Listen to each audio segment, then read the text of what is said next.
Hello दोस्तों, स्वागत है आपका हमारी साइकोलॉजी क्लासेस में। तो आज हम आपको नेट एग्ज़ाम के बारे में बताएंगे। ठीक है, जो नेट एग्ज़ाम का कंटेंट है सेकंड पेपर का साइकोलॉजी का। तो साइकोलॉजी से आप यहाँ पे देख सकते हैं, साइकोलॉजी के टॉपिक देख सकते हैं, मनोविज्ञान का विषय वस्तु, परिप्रेक्ष्य, कार्य क्षेत्र एवं विधियाँ। ठीक है ना। तो subject matter, perspectives, scope and methods of psychology. तो यहाँ पे यूनिट फर्स्ट है। यूनिट फर्स्ट से पहले हम आपको पॉइंट वाइज जो है आपको बताएंगे, उसके बाद जो है आपको लास्ट में फिर जब ये यूनिट कंप्लीट हो जाएगा, इस यूनिट के जो ऑब्जेक्टिव क्वेश्चन है वो ऑब्जेक्टिव क्वेश्चन बताएंगे। ठीक है ना। तो ऑब्जेक्टिव जो क्वेश्चन है उनकी अलग से हम आपको वीडियो बना के देंगे। ठीक है। तो यहाँ पे आप देख सकते हैं, देखिए मुख्य बिंदुएं जो है, मेजर पॉइंट्स हैं, तो यहाँ पे जो है दिए गए हैं। तो यहाँ पे देखते हैं पहला पॉइंट क्या है। मनोविज्ञान व्यवहार तथा संज्ञानात्मक प्रक्रियाओं का विज्ञान है, कॉग्निटिव प्रोसेस। तो यहाँ पे बताया गया है जो मनोविज्ञान है वो व्यवहार, ठीक है ना। तो इंसान का जो व्यवहार है वो, और संज्ञानात्मक प्रक्रियाएं जो कॉग्निटिव प्रोसेस है उसका विज्ञान है। ठीक है। दूसरा है हिप्पोक्रेट्स ने मानव मस्तिष्क को चेतन का व्याख्याकर्ता कहा जाता है। हिप्पोक्रेट्स ने मानव मस्तिष्क को चेतन का व्याख्याकर्ता कहा जाता है। तो जो हिप्पोक्रेट्स हैं उनको मानव मस्तिष्क का चेतन का व्याख्याकर्ता कहा जाता है। ठीक है। तो चेतन का व्याख्याकर्ता, इंटरप्रेटर ऑफ कॉन्शियसनेस। ठीक है। यहाँ पे जो नेक्स्ट बिंदु है वो है मनोविज्ञान में अध्ययन किए जाने वाले व्यवहार से संबंधित 3 बड़ी समस्याएं हैं। तो 3 बड़ी समस्याएं कौन कौन सी है पहले देख सकते हैं, आप देख लीजिए। स्थिरता बनाम परिवर्तन, ठीक है ना। और दूसरा है प्रकृति बनाम प्रशिक्षण, और तीसरा है तर्क संगतता बनाम अतर्क संगतता। ठीक है ना। तो यहाँ पे ये तीनों दिए गए हैं और तीनों बता दिए हैं। तो इस तरीके से क्या है, इनको अच्छे से पॉइंट में याद कर लेना है। ये जो पॉइंट हैं बहुत इंपॉर्टेंट है, आपका जो साइकोलॉजी का पेपर आएगा नेट का उसमें बहुत हेल्प करेंगे। तो ये बिल्कुल याद कर लेना है, क्योंकि जो ऑब्जेक्टिव जब लास्ट में हम आपको इस यूनिट के ऑब्जेक्टिव करवाएंगे जो दूसरे वीडियो में देंगे, ठीक है ना। तो आप वहाँ पे देखना, जब यहाँ पे आपको ये पॉइंट याद हो जाएंगे तब आप वो ऑब्जेक्टिव को सॉल्व कर सकते हैं। ठीक है। तो यहाँ पे देखिएगा जो नेक्स्ट बिंदु है वो क्या है। मनोविज्ञान के 5 प्रमुख लक्ष्य हैं, गोल्स हैं। तो मनोविज्ञान के 5 प्रमुख लक्ष्य कौन कौन से हैं देखते हैं। पहला लक्ष्य है आपका व्यवहार एवं संज्ञानात्मक प्रक्रिया का वर्णन करना। ठीक है। दूसरा लक्ष्य है आपका व्यवहार एवं संज्ञानात्मक प्रक्रिया को समझना एवं व्याख्या करना। ठीक है। और तीसरा लक्ष्य है आपका व्यवहार एवं संज्ञानात्मक प्रक्रिया का पूर्व कथन करना। ठीक है, प्रिडिक्शन करना। अब आपका जो चौथा वाला बिंदु है वो है व्यवहार एवं संज्ञानात्मक प्रक्रिया को नियंत्रित करना, चौथा लक्ष्य था। ठीक है। अब आपका जो 5वां लक्ष्य, मनोवैज्ञानिक ज्ञान को ऐसे तरीकों से उपयोग करना कि मानव कल्याण में वृद्धि हो सके। आई होप समझ में आ रहा होगा, क्योंकि हिंदी में ही दिया गया है। ठीक है, तो समझ में आ जाना चाहिए। अब यहाँ पे देखिए नेक्स्ट जो पॉइंट है वो क्या है। मनोवैज्ञानिक अपने इन लक्ष्यों की पूर्ति करने के लिए 2 तरह के शोध करते हैं। एक तो मौलिक शोध, ठीक है, और जो आपका दूसरा है वो है शुद्ध शोध, प्योर रिसर्च। और जो बाद में देखो, मौलिक शोध या शुद्ध शोध एक ही है, और आपका जो दूसरा है वो है अनुप्रयुक्त शोध, एप्लाइड रिसर्च। ठीक है। इसके बाद आप देख सकते हैं जो नेक्स्ट बिंदु है वो देखिए। नेक्स्ट क्या है। मौलिक शोध का उद्देश्य नए ज्ञान की खोज करना तथा सामान्य वैज्ञानिक अंडरस्टैंडिंग, ठीक है, तो सामान्य वैज्ञानिक शोध को उन्नत बनाना होता है। ठीक है। तो जो मौलिक शोध है वो क्या करता है, नए ज्ञान की खोज करता है, और जो सामान्य जो आपका वैज्ञानिक शोध है उसको उन्नत बनाता है। ठीक है। इसमें अध्ययन किए जाने वाले प्रमुख विषय हैं स्मृति, मस्तिष्कीय कार्य, अभिप्रेरण, सीखना, सांवेगिक अभिव्यक्ति। ठीक है। तो स्मृति मेमोरी है, मस्तिष्कीय कार्य आपकी, ठीक है, ये भी समझ गया, अभिप्रेरण मोटिवेशन होता है, और सीखना लर्न, ठीक है, और सांवेगिक अभिव्यक्ति आदि। अब यहाँ पे देखो इन्होंने क्या बोला कि जो इसमें अध्ययन किए जाते हैं, तो इसमें जो अध्ययन किए जाते हैं इसमें क्या है, उनमें से ये प्रमुख विषय हैं। तो प्रमुख विषय स्मृति, मस्तिष्क कार्य, अभिप्रेरण, सीखना, सामवेगिक अभिव्यक्ति आदि। ठीक है, अगर आप वीडियो को ध्यान से सुनेंगे तो भी आपको याद हो जाएगा, क्योंकि मैं इसको रिपीट कर रही हूँ। ठीक है, अब आप अगला पॉइंट देखिए। अगला पॉइंट देखिए, अनुप्रयुक्त शोध मूलतः व्यावहारिक समस्याओं के समाधान के लिए तथा जीवन की गुणवत्ता को उन्नत बनाने के लिए किया जाता है। ठीक है, अनुप्रयुक्त जो शोध है वो मूलतः मतलब सामान्यतः या क्या होता है कि जो व्यावहारिक समस्याएं हैं उसके लिए तथा जीवन की गुणवत्ता को उन्नत बनाने के लिए किया जाता है। ठीक है, तो जीवन की गुणवत्ता मतलब जीवन को अच्छा कैसे बनाया जाए इसके लिए भी किया जाता है। इसमें अध्ययन किए जाने वाले प्रमुख विषय हैं। अब इसमें जो अनुप्रयुक्त शोध है इसमें अध्ययन किए जाने वाले प्रमुख विषय कौन कौन से हैं देखते हैं। स्मृति को उन्नत बनाने की विधि की खोज करना, स्मृति मतलब मेमोरी को। ठीक है, दूसरा है अभिप्रेरण को मजबूत करना मतलब मोटिवेशन, और आपका मनोवैज्ञानिक विकृतियों के उपचार की विधि आदि।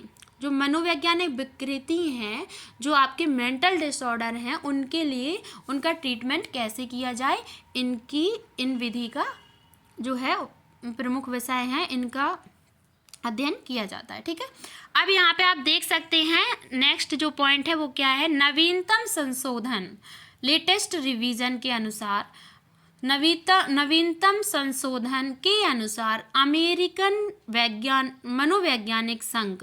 ठीक है, तो यहाँ पे देखिए कोष्टक में लिखा हुआ है इंग्लिश में अमेरिकन साइकोलॉजिकल एसोसिएशन और APA, इसका फुल फॉर्म है APA। ठीक है, मैं मनोविज्ञान के 53 डिवीज़न 53 ठीक है किए गए हैं। तो नवीनतम संशोधन के अनुसार अमेरिकन मनोवैज्ञानिक संघ में मनोविज्ञान के 53 डिवीज़न किए गए हैं, जिनमें सबसे बड़ा डिवीज़न 12 है। ठीक है, 12 है जो नैदानिक मनोविज्ञान क्लिनिकल साइकोलॉजी का है। इन सभी डिवीज़नों अर्थात 53 डिवीज़नों में से सदस्यों की कुल संख्या आज 1,50,000 है। कुल मनोवैज्ञानिकों का मात्र 43% मनोवैज्ञानिक नैदानिक मनोवैज्ञानिक हैं। मनोविज्ञान के अन्य प्रमुख शाखाएं हैं। ठीक है, तो मतलब यहाँ पे ये कह रहे हैं कि जो नवीनतम संशोधन है उसमें अमेरिकन मनोवैज्ञानिक जो संघ है उसने क्या किया, जो 53 डिवीज़न थे, 53 डिवीज़न किए। ठीक है, 53 डिवीज़न में से जो भाग किए उनमें से क्या जो सबसे बड़ा भाग है, जो सबसे बड़ा है तो वो क्या, उसकी संख्या कितनी है, 12 है। तो जो नैदानिक मनोविज्ञान है, जो क्लिनिकल साइकोलॉजी है, मनोविज्ञान है, तो उसमें क्या है कि सभी डिवीज़नों का मतलब कि सभी डिवीज़नों 53 डिवीज़नों में से अब क्या है, 53 डिवीज़नों में से सदस्यों की कुल संख्या कितनी है, तो कुल संख्या है आपकी 1,50,000। तो यहाँ पे ये आपसे देखो वैसे क्या है, यहाँ पे हम पॉइंट वाइज में भी बता दे रहे हैं कि इस तरीके से क्वेश्चन पूछा जा सकता है, लेकिन ज़रूरी नहीं है कि पूछा जा सकता है। बाकी जो हम आपको ऑब्जेक्टिव कराएंगे उनको बहुत अच्छे से करना तैयार, क्योंकि वो जो है वो बहुत इम्पोर्टेंट है, और उनमें से आपको जो है क्वेश्चन नेट के जो साइकोलॉजी का पेपर होता है उसमें आते भी हैं। ठीक है, तो यहाँ पे जब आप ये जो पॉइंट दिए गए हैं इनको अगर अच्छे से याद कर लेंगे तो आपको बहुत हेल्प मिलेगी। ठीक है, तो यहाँ पे ये क्वेश्चन बन सकता है कि जो डिवीज़न संख्या है उसमें सबसे बड़ा, देखो पहले तो पूछ सकते हैं कि कितने डिवीज़न है। ठीक है, मनोविज्ञान के कितने डिवीज़न है, तो 53 डिवीज़न है। दूसरा है कि सबसे बड़ा डिवीज़न संख्या क्या है, तो सबसे बड़ा डिवीज़न संख्या 12 है। ठीक है, अब सबसे बड़ा डिवीज़न संख्या 12 हो गई।